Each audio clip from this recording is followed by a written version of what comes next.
أهلا بكم في هذا التقرير الإخباري الخاص. قضية هزت الرأي العام المغربي وتساؤلات لا تنتهي حول ملابسات وفاة الشاب الطالب عمر.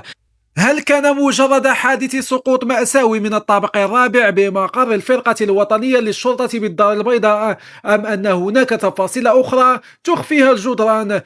والدته المكلومة تكسر حاجز الصمت وتفجر مفاجآت صادمة.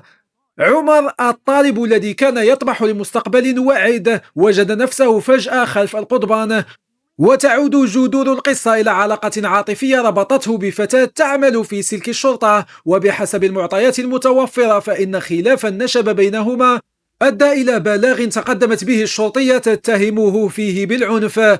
وبناء على هذا البلاغ تم إلقاء القبض عليه واقتياده للتحقيق، لكن المأساة الحقيقية بدأت داخل مقر الأمن، حيث أعلن لاحقا عن وفاته إثر سقوطه من نافذة أحد المكاتب في الطابق الرابع، وهو ما يطرح علامات استفهام كبرى حول إجراءات الحراسة النظرية وكيفية وقوع الحادث.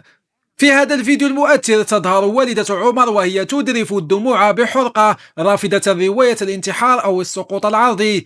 الأم تشكك صراحة في الرواية الرسمية وتؤكد أن ابنها كان ولد المخزن، أي مطلعا ومحترما للقانون، وكان يطمح لأن يكون قاضيا أو مسؤولا أمنيا.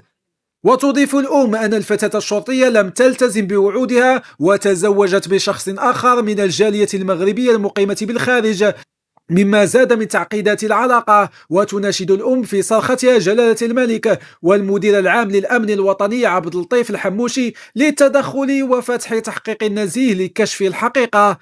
والسلام عليكم ورحمة الله تعالى وبركاته.